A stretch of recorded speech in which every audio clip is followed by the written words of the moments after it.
సోదరులారా, నేటి జుమ్మా ప్రసంగం పరలోకం పట్ల నిర్లక్ష్యం వహించకండి. అల్లాహ్ సుబ్హానహు తాలా 63వ సూర అల్ మునాఫికూన్ 9వ ఆయతులో తెలియజేస్తున్నాడు, యా అయ్యుహల్లదీన ఆమను లా తుల్హికుం అమ్వాలుకుం వలా ఔలాదుకుం అన్ జిక్రిల్లా వమన్ యఫల్ జాలిక ఫౌలాయిక హుముల్ ఖాసిరున్. ఓ విశ్వాసులారా, మీ సిరి సంపదలు, మీ సంతానం మిమ్మల్ని అల్లాహ్ ధ్యానం నుండి మరల్చరాదు. ఎవరైతే అలా చేస్తారో వారే నష్టపోయేవారు. అల్లాహ్ సుబ్హానహు తాలా ఈ ఆయతలో ఏం తెలియజేస్తున్నాడంటే, మీ భార్యా పిల్లలు మరియు మీ సిరి సంపదలు అల్లాహ్ ఆరాధనకు అడ్డుపడకూడదు. దీన్ని ఎలా మనము చెప్పుకోవచ్చు అంటే, సోదరులారా, ఒక సోదరుడు ఉండేవాడు. అతను సర్వసాధారణంగా రోజువారీ పని చేసుకుంటూ ఉండేవాడు. రోజువారు పని చేసుకుంటూ ఎంతో కొంత సంపాదించుకునేవాడు. అల్హమ్దులిల్లా, అతనికి ఎలాంటి ఇబ్బంది లేకుండా సవ్యంగా జరిగిపోతూ ఉంది. ఆ సమయంలో అతను మజీదులో సమయానికి మజీదుకు వచ్చేవాడు, నమాజ్ చేసుకునేవాడు. నమాజ్ తర్వాత జిక్ర్ చేసుకునేవాడు చక్కగా కూర్చొని. తర్వాత దువా చేసుకునేవాడు, సున్నతులు చదువుకునేవాడు, తర్వాత వెళ్ళిపోయేవాడు. కానీ కొంతకాలానికి అతను ఎదిగాడు. అంటే సంపద కాస్త పెంచాడు, వ్యాపారం కాస్త వృద్ధి చెందింది. ఇప్పుడు బిజీ అయిపోయాడు. ఈ బిజీ అయిపోయిన తర్వాత ఏమైందో తెలుసా? సమయానికి ఎప్పుడూ మస్జిదులో కనపడే ఆ మనిషి ఎప్పుడో లాస్ట్ రకాతుకు రావడము, రెండో రకాతుకు రావడము, లేదా నమాజ్ అంతా అయిపోయిన తర్వాత రావడము జరుగుతుంది. తర్వాత నమాజుకు వచ్చిన ఇమాం సాబు సలాం చెప్పడమే ఆలస్యం, తుర్రుమని మస్జిద్ నుండి వెళ్ళిపోతున్నాడు. జిక్ర్ లేదు, దువా లేదు, సున్నతు లేదు, ఏమీ లేదు. చూసారా? సిరి సంపదలు అనేవి, మీ వ్యాపారాలు అనేవి అల్లాహ్ యొక్క ఆరాధనకి ఎలా అడ్డు తగులుతున్నాయో చూడండి. సో కాబట్టి అల్లాహ్ ఏమంటున్నాడు? మీ భార్య పిల్లలు, మీ సిరి సంపదలు అల్లాహ్ ధ్యానం నుండి మిమ్మల్ని మరల్చరాదు. సో కాబట్టి ఎంత సంపాదించినా, ఎంత వ్యాపారం వృద్ధి చెందినా అల్లాహ్ యొక్క ఆరాధనలో కొరత రానియకూడదు. మన సంపాదన, మన వ్యాపారం సాగాలి, ముందుకు వృద్ధి చెందాలి, తప్పు లేదు. సంపాదించాలి, తప్పు లేదు. కానీ ఆరాధన ఎగ్గొట్టేసి కాదు. అందుకే అల్లాహ్ అంటున్నాడు, మీ యొక్క ఆరాధనకు మీ సిరి సంపదలు, భార్య పిల్లలు అడ్డు రాకూడదు అని అల్లాహ్ సుబ్హానహు తఆలా తెలియజేస్తున్నారు. ఫౌలాయిక హుముల్ ఖాసిరూన్, నష్టపోయిన వారంటే వీళ్ళే అని అల్లాహ్ చెప్పాడు. అలాగే సూరే రూమ్ 7వ ఆయతులో అల్లాహ్ తెలియజేస్తున్నాడు, యఅలమూన ज़ాహిరం మినల్ హయాతి దున్యా వహుం అనిల్ ఆఖిరతి హుం గాఫిలూన్. వారికి ప్రాపంచిక జీవితపు పై విషయాలు మాత్రమే తెలుసు, పరలోకం గురించి బొత్తిగా తెలియదు. ప్రజల్లో చాలా మంది ఉన్నారు, వారికి రాజకీయం గురించి బాగా తెలుసు, సినిమాల గురించి బాగా తెలుసు, ఫోన్ల గురించి, టీవీల గురించి బాగా తెలుసు. ప్రపంచంలో దేని గురించి అడిగినా కూడా చక్కగా వివరించి చెబుతారు. మీరు ఎంత అడిగితే ఎంత చెబుతారు ఇన్ఫర్మేషన్. కానీ పరలోకం గురించి వారికి ఏమీ తెలియదు. మరి ఆలోచించాలి. రాజకీయాల గురించి, సినిమాల గురించి, ప్రాపంచిక జీవితంలో అనేక వస్తువుల గురించి, విషయాల గురించి తెలుసుకున్న ఆ మనిషి, నేను ఎందుకు సృష్టించబడ్డాను, సృష్టించబడిన తర్వాత నేనేం చేయాలి, అల్లాహ్ నా నుండి ఏమి కోరుతున్నాడు, నేను చనిపోయిన తర్వాత నన్ను సమాధిలో పూడ్చిపెడతారు, ఆ సమాధిలోకి నాకు కావలసిన సామాగ్రి ఏంటి, నేను పరలోకంలో అల్లాహ్ వద్ద నిలబడాలి, ఆ రోజున నా పర్యవసానం ఏంటి, ఇవన్నీ విషయాలు తెలుసుకోవాలి. ఏ విధంగానైతే నువ్వు రాజకీయం గురించి, సినిమాల గురించి, ప్రాపంచిక వస్తువుల గురించి తెలుసుకుంటున్నావో అంతకంటే మించి పరలోకం గురించి తెలుసుకోవాలి. నా దేహం నుండి ఈ ప్రాణం బయటకు పోయిన తరువాత దైవ దూతలు నన్ను సమాధిలో అడిగే 3 ప్రశ్నల గురించి నా వద్ద జవాబు ఉందా? తీర్పు దినం రోజున అల్లాహ్ సుబ్హానహు వ తఆలా ప్రతి ఆదము కుమారుణ్ణి 5 ప్రశ్నలు అడుగుతాడు. ఆ రోజున సమాధానం ఉందా? ప్రతి వ్యక్తి కూడా ఆత్మ పరిశీలన చేసుకోవాలి. కాబట్టి ప్రాపంచిక జీవితం గురించి ఎంత తెలుసుకుంటున్నావో పరలోకం గురించి అంతకంటే మించి తెలుసుకోవాల్సినటువంటి అవసరం ఎంతైనా ఉంది సోదరులారా. అల్లాహ్ తాలా తెలియజేస్తున్నాడు సూరా ఆల్ ఇమ్రాన్ 185వ ఆయతలో, కుల్లు నఫ్సిన్ జాయికతుల్ మౌత్ వ ఇన్నమా తువఫౌన ఉజూరకుమ్ యౌమల్ ఖియామా ఫమన్ జుహ్జిహా అనిన్ నార్ వ ఉద్ఖిలల్ జన్నత ఫఖద్ ఫాజ్ వమల్ హయాతుద్ దునియా ఇల్లా మతాఉల్ గురూర్. ప్రతి ప్రాణి మృత్యువు రుచి చూడవలసిందే. తీర్పు దినాన మీరందరూ మీ కర్మల ఫలితాన్ని పొందుతారు.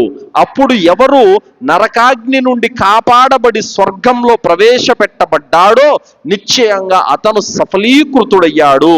ప్రాపంచిక జీవితం అయితే ఒక మాయా వస్తువు తప్ప మరేమీ కాదు. అల్లాహ్ ఈ ఆయతలో ఏమంటున్నాడు? ఈ ప్రాపంచిక జీవితము ఒక మాయ తడిక తప్ప మరేమీ కాదు. దీని గురించి మీరు మోజులో పడగాకండి. కానీ ప్రతి ప్రాణి చచ్చిపోతుంది, మరణం రుచి చూస్తుంది.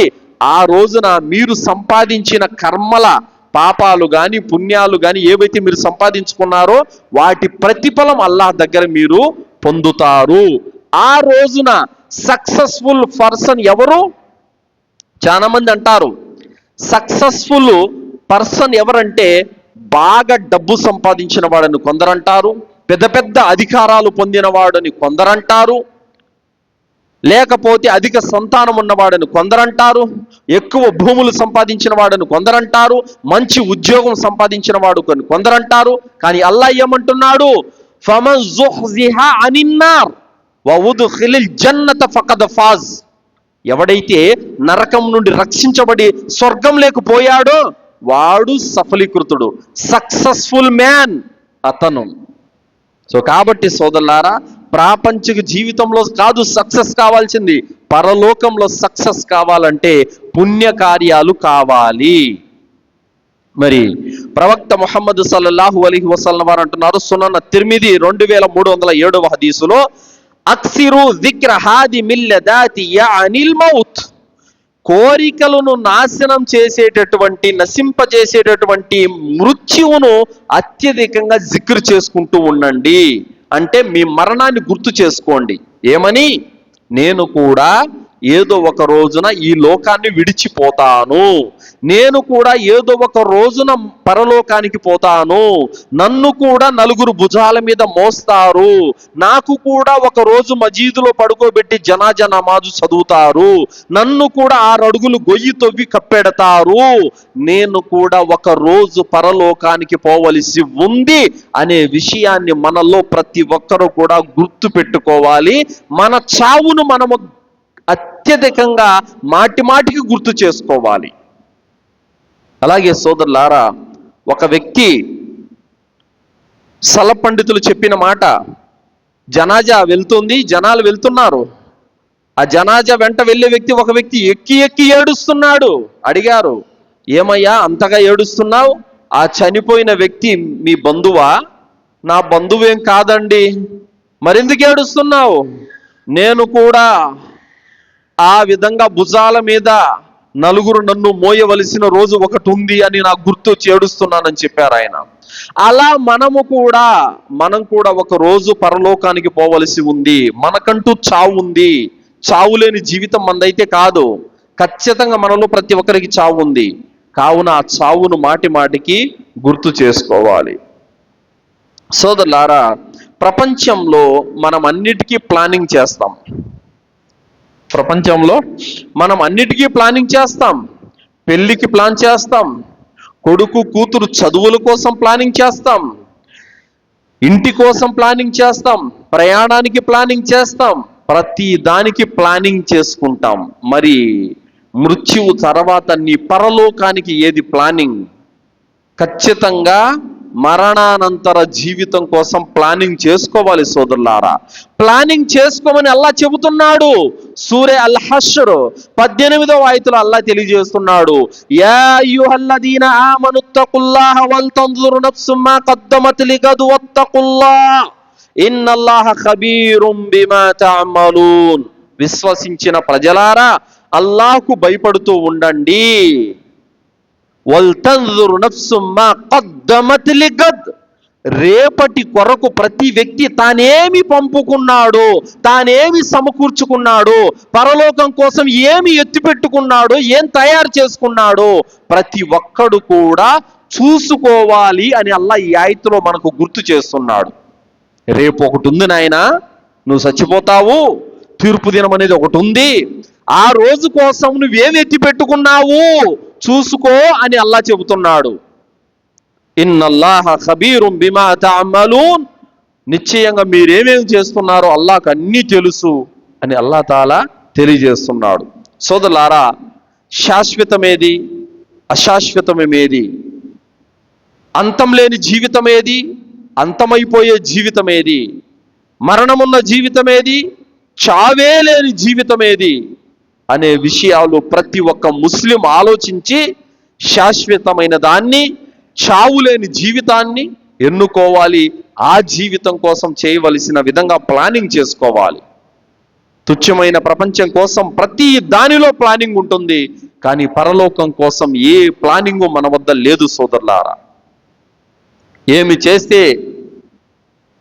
చేస్తే నా మరణ సమయంలో నేను శుభవార్త వింటాను, ఏ కార్యాలు చేస్తే రేపు అల్లా వద్ద నేను సాఫల్యం పొందుతాను, ఏమి చేస్తే రేపు సమాధిలో దైవదూతలకు నేను సమాధానాలు చెప్పగలుగుతాను, ఏమి చేస్తే రేపు నా కర్మల పత్రాలు తూకంలో బరువైతాయి, ఏమి చేస్తే నా కర్మల పత్రాలు కుడి చేతికి ఇవ్వబడతాయి, ఏ కార్యాలు చేస్తే నేను నరకం నుండి రక్షించబడతాను, ఏ కార్యాలు చేస్తే నేను రేపు స్వర్గానికి వెళతాను అని ప్రతి ఒక్కరూ ప్లానింగ్ చేసుకోవాల్సినటువంటి అవసరము ఎంతైనా ఉంది సోదరులారా. ఎందుకంటే ఈ లోకంలో నీ తల్లిదండ్రులు, నీ తాత ముత్తాతలు నీ కోసం ఇల్లు కట్టించారు, భూమి తయారు చేసి పెట్టారు, డబ్బులు సంపాదించి పెట్టారు, ఇంకా అనేక రకరకాల లాభాలు నీ కోసం సమకూర్చారు. కానీ ఆ తల్లిదండ్రులు, ఆ తాత ముత్తాతలు పరలోకంలో ఏమి చేయలేరు. ప్రపంచంలో కాబట్టి చేయగలిగారు, పరలోకంలో వారి నీ కోసం స్వర్గం సిద్ధం చేసి పెట్టలేదు. నరకం నుండి నిన్ను రక్షించను లేరు, అల్లా పట్టు నుండి నిన్ను కాపాడను లేరు, అల్లాహ్ వద్ద నీకు స్వర్గం ఇప్పించను లేరు. నీ తాత ముత్తాతలు తల్లిదండ్రులు నీ కోసం పరలోకంలో ఏం చేయలేరు, నువ్వే చేసుకోవాలి. నీ కర్మలతోటి, నీ పుణ్యాలతోటి పరలోకంలో అల్లాహ్ వద్ద నువ్వు స్థానాన్ని పొందాలి. ప్రతి ఒక్కడు స్వయాన తాను చేసుకున్నది అల్లాహ్ వద్ద పనికొస్తుందే తప్ప తాత ముత్తాతల పరలోకంలో పనికిరారు, తల్లిదండ్రులు పరలోకంలో పనికిరారు. కాబట్టి మీరు చేసిన నమాజే తీర్పు దినం రోజున మీకు పుణ్యాన్ని తెచ్చిపెడుతుంది. మీరు చేసిన దాన ధర్మాలే రేపు తీర్పు దినం రోజున అల్లాహ్ వద్ద మీకు పుణ్యాల రూపంలో ఉంటాయి. మీరు చేసుకున్న మంచి పనులే రేపు అల్లాహ్ వద్ద మీకు స్థానాలను మీకు నిలబెడతాయి. అలా కాకుండా మీరేం చేయకుండా, ఏ సత్కార్యాలు, ఏ పుణ్యకార్యాలు చేయకుండా, అల్లా మార్గంలో ఖర్చు పెట్టకుండా మీరు పిడికిలు ముడుచుకున్నారంటే పరలోకంలో అల్లాహ్ వద్ద తీవ్రంగా, ఘోరంగా నష్టపోయేటటువంటి పరిస్థితి ఉంటుంది సోదరులారా. ఒక సల పండితుని మాట, ఒక ధనవంతుడు మరణించాడు. అతను కలలో చూశాడు, ఇప్పుడు నీ పరిస్థితి ఎలా ఉంది అని అడిగారు. అతను సమాధానం ఇచ్చాడు, నా సంపద అంతా నా వారసుల పాలైపోయింది, చేసుకున్న పాపాలు మాత్రం నా వెన్నంటే వచ్చాయి అన్నాడు. చూసారా, నువ్వే డబ్బు అయితే సంపాదించావో, ఏ భూములైతే సంపాదించావో, ఏ ఇల్లులైతే సంపాదించావో అవన్నీ నువ్వు చచ్చిపోయిన తర్వాత నీ కొడుకులు, నీ కూతుళ్ళు అనుభవిస్తున్నారు. కానీ పాపాలు మాత్రం నీతో పాటు పరలోకానికి వచ్చాయి. కాబట్టి సోదరులారా, ఈ లోక సంపాదన మనతో పాటు రాదు. ఏదైతే మనం అల్లాహ్ కోసం, పుణ్యం కోసం ఖర్చు పెట్టామో, చేసుకున్నామో అది మనతో పాటు పరలోకంలో వస్తుంది సోదరులారా. ప్రవక్త ముహమ్మద్ సల్లల్లాహు అలైహి వసల్లం అన్నారు, అక్సరుహుం లిల్ మౌతి జిక్రా వ అహ్సనుహుం లిమా బఅతిస్తిదాద్ ఉలైకల్ అఖ్యాస్. ఎవరైతే మరణాన్ని ఎక్కువగా గుర్తు చేసుకుంటూ ఉంటారో మరియు దాని కొరకు ఉత్తమంగా సిద్ధం చేసుకుంటారో వారే అత్యంత తెలివిపరులు, జ్ఞానవంతులు అని ప్రవక్త సల్లల్లాహు అలైహి వసల్లం వారు చెప్పారు. కానీ మనం ఏమనుకుంటాం? తెలివిపరుడు అంటే పెద్ద పెద్ద చదువులు చదివిన వాడు అనుకుంటాం. తెలివిపరుడు జ్ఞానవంతుడు అంటే పెద్ద పెద్ద ఉద్యోగాలు సంపాదించిన వాడు అనుకుంటాం. బాగా డబ్బులు సంపాదించిన వాడు అనుకుంటాం. బాగా అధికారాలు సంపాదించిన వాడని మనం అనుకుంటాం. అధికారమే సంపాదించిన వాడు గొప్పవాడైతే ఫిరౌను కంటే పెద్ద అధికారాన్ని అనుభవించిన వాడు ఎవడు లేడు. డబ్బే గనక అన్నిటికంటే గొప్పది, అది సంపాదించిన వాడు మహాజ్ఞానవంతుడైతే హారూను కంటే ధనంలో గొప్పవాడు ఎవ్వడూ లేడు. మరి అదే ఫిరౌన్, అదే హారూన్ అల్లా ఆగ్రహానికి గురైపోయి నాశనం అయిపోయారు. హారూన్ దగ్గర డబ్బు ఎంత తెలుసా? లెక్క పెట్టలేరు మీరు. అంత బంగారు, అంత డబ్బులు. అల్లా సుబ్హానహు వ తఆలా జకాత్ ఇమ్మంటే వాడు పిసినారితనం వహించాడు. అల్లా సుబ్హానహు వ తఆలా వాడి సంపదను, వాడిని భూమిలో కూరుకుపోయేలా చేశాడు. మన దగ్గర కూడా ఈరోజు డబ్బు ఉంది. డబ్బులు పెట్టుకోను కూడా ఈరోజు మనం అల్లాహ్ కోసం, అల్లాహ్ మార్గంలో ధార్మిక విషయాల కోసం ఖర్చు పెట్టమంటే లేదు అనే 2 అక్షరాల పదం ఏదైతే ఉందో అది నిన్ను రేపు నరకానికి తీసుకెళ్తుంది. నిజంగానే లేకపోతే అది వేరే విషయం. పెట్టుకొని కూడా ఇవ్వను బుద్ధి పట్టక, ఖర్చు పెట్టను బుద్ధి పట్టక ఈ విధమైనటువంటి మాటలు పలికితే అది అల్లాహకు ఏమాత్రం నచ్చదు. ఎందుకంటే సంపద నీదని నువ్వు అనుకుంటున్నావు, నీది కాదు అది. అల్లాహ్ నీకు అప్పగించాడు. నువ్వు ఖర్చు పెడతావో లేదో, నువ్వు ఉత్తమంగా మసులుకుంటావో లేదో, నువ్వు మంచివాడువో చెడ్డవాడు తెలుసుకోవాలని డబ్బు నీకు అప్పగించాడు. మరి ఆ డబ్బుతో ఖర్చు పెట్టి పుణ్య మార్గాలలో నువ్వు ఖర్చు పెట్టి పుణ్యం సంపాదించుకుంటావో లేదు అని చెప్పేసి భార్య పిల్లల కోసమే ఎత్తిపెట్టేసి అల్లాహ్ కోసం ఏమి ఖర్చు పెట్టకుండా నీ పరలోకాన్ని పాడు చేసుకుంటావో అది నీ ఇష్టం. హకీమ్ అల్ ముస్తద్రక్లో ఒక హదీసు ఉంది. అదేమిటంటే సోదరులారా, ఒక స్త్రీ అమ్మ ఆయిషా రదియల్లాహు అన్హా వద్దకు వచ్చింది. ఆమె అంటుంది, విశ్వాసుల మాతృమూర్తి, రాత్రి నేను పడుకున్నప్పుడు నా చెయ్యి చాలా బాగుండింది. కానీ నేను నిద్ర లేచినప్పటికీ చూస్తే తెల్లవారుజామున నా చెయ్యి పడిపోయింది, పక్షవాతానికి గురైంది. ఏం జరిగిందనగానే నా తల్లిదండ్రులు చాలా ధనవంతులు, అయితే వాళ్ళిద్దరూ చనిపోయారు. మా నాన్నను రాత్రి కలలో చూశాను. ఆయన స్వర్గంలో పచ్చటి సిల్క్ వస్త్రాలు ధరించి ఆనందంగా ఉన్నాడు. ఆయన కాళ్ళ ముందర ఒక నీటి కాలువ ప్రవహిస్తూ ఉంది. ఆ నీళ్లు తాగుతూ ఉన్నాడు ఆయన. నాన్న ఏమిటి నీ యొక్క పరిస్థితి అని అడిగాను. అడిగితే మా నాన్న చెప్పారు, నేను చేసుకున్న పుణ్యకార్యాలకు, సత్కార్యాలకు అల్లాహ్ నాకు ప్రతిఫలం ఇచ్చాడు అని సంతోషంగా చెప్పాడు. మరి అమ్మ ఏది నాన్న? మీ అమ్మ చనిపోయిందా? అవును, నువ్వు చనిపోయిన 2 నెలలకే అమ్మ కూడా చనిపోయింది. అయితే మీ అమ్మ ఇక్కడ లేదు, నాతో లేదు. బహుశా ఎడం పక్క ఉందేమో వెతుకు, ఎడం పక్క అంటే నరకం, అందులో ఉందేమో వెతుకు అన్నాడు. ఆమె ఎడం వైపు చూడగానే కాలిపోతుంది నరకంలో అగ్ని కీలల మధ్యన. చేతిలో కొవ్వుతో కూడిన మాంసపు ముద్ద ఉంది. శరీరం అంతా నగ్నంగా ఉంది. కేవలం నడుముకు మాత్రం ఒక పాత గుడ్డ పేలిక ఉంది, అంతే. దాహం దాహం దాహం అంటూ ఏడుస్తుంది, కేకలు పెడుతుంది.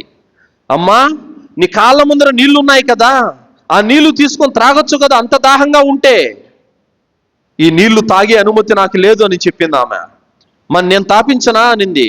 ఆమె చెయ్యితో తాపించింది. కుడివైపు స్వర్గం నుండి మాట వినపడింది. ఏమని? ఎవరైతే ఆ పాపిష్టురాలికి నీళ్లు తాపించారో వారి చెయ్యి పక్షవాతంతో పడిపోవును గాక అని చెప్పేసి శపించారు ఎవరో 2 సార్లు. అంతే, కల చెదిరిపోయింది. లేచి చూస్తే నా చెయ్యి పని చేయడం లేదు. అప్పుడు అమ్మ ఆయిషా రదియల్లాహు అన్హా వారు అడిగారు, మరి నీ తల్లి చేతిలో ఆ మాంసపు కొవ్వు ముద్ద ఏమిటి అని అడిగింది. అప్పుడు ఆమె అంటుంది, అమ్మా, నాకు బాగా గుర్తుంది, మా నాన్న ఒక సమయంలో ఎద్దును కోశాడు. ఆ ఎద్దు మాంసము వచ్చిన పేదలకందరికీ ఆయన పంచుతున్నారు, తలా పిడికిడి ఇచ్చేస్తున్నారు. కానీ ఒక బిచ్చగాడు వచ్చాడు.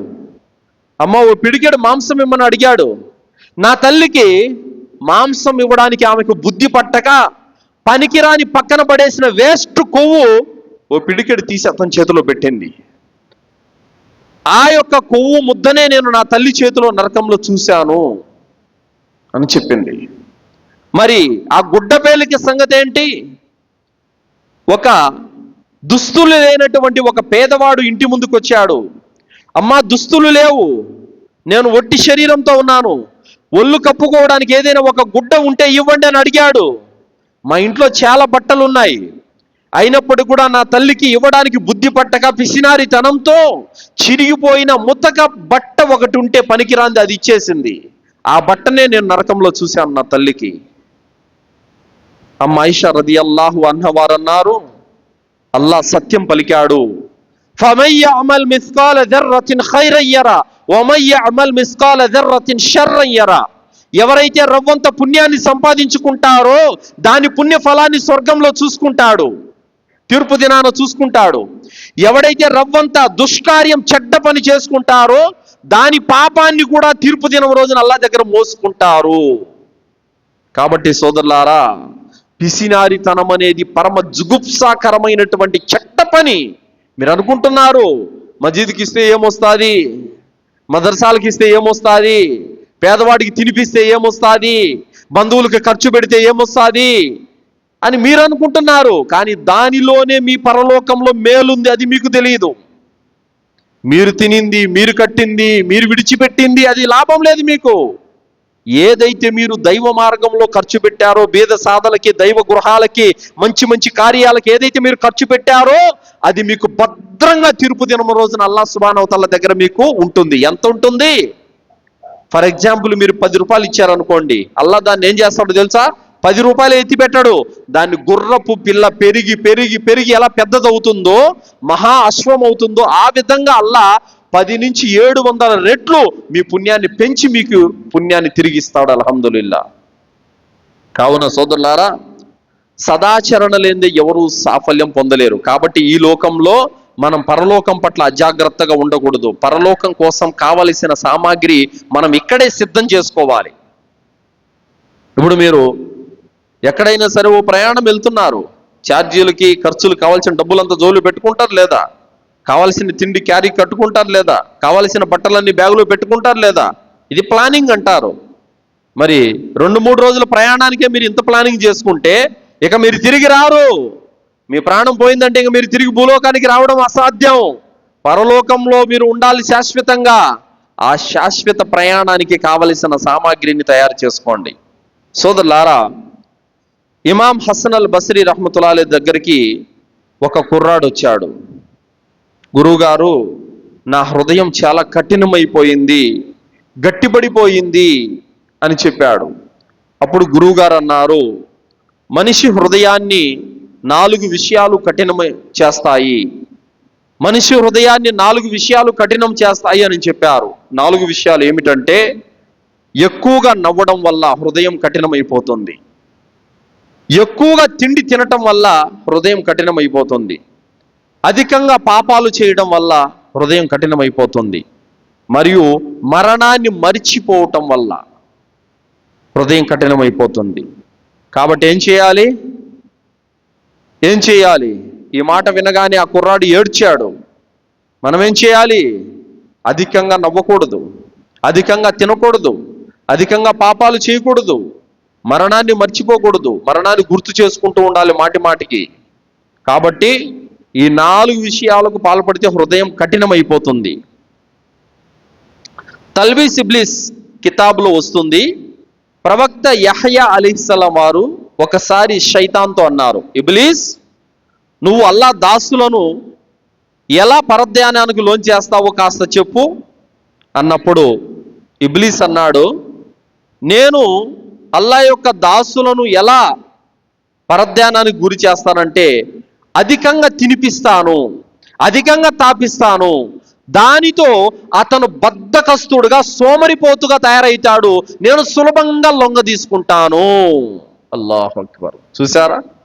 ఎక్కువ తినిపిస్తా, ఎక్కువ తాపిస్తాను, దాని ద్వారా అతను సోమరిపోత అయిపోతాడు, సులభంగా లొంగ తీసుకుంటాను. ఈ మాట వినగానే యహ్యా అలైహిస్సలాం వారు అన్నారు, అల్లాహ్ సాక్షిగా ఇక మీదట నేను ఎప్పుడు కడుపు నిండా భోంచేయనన్నారు.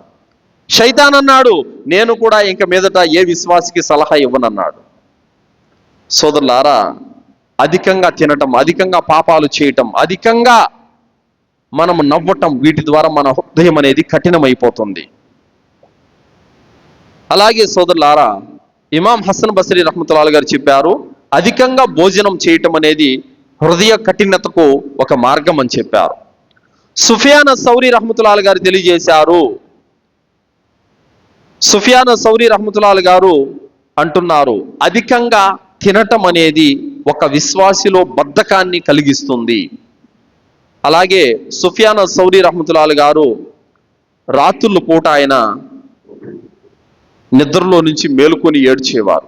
అడిగేవారు, గురువుగారు ఎందుకు మీరు నిద్ర నుండి లేచి కూర్చొని మరి ఏడుస్తున్నారు అని అనగానే, నాకెప్పుడైతే జహన్నం గుర్తొస్తుందో, నరకాగ్ని గుర్తొస్తుందో, నిద్ర నా నుండి పారిపోతుంది అని చెప్పారు ఆయన.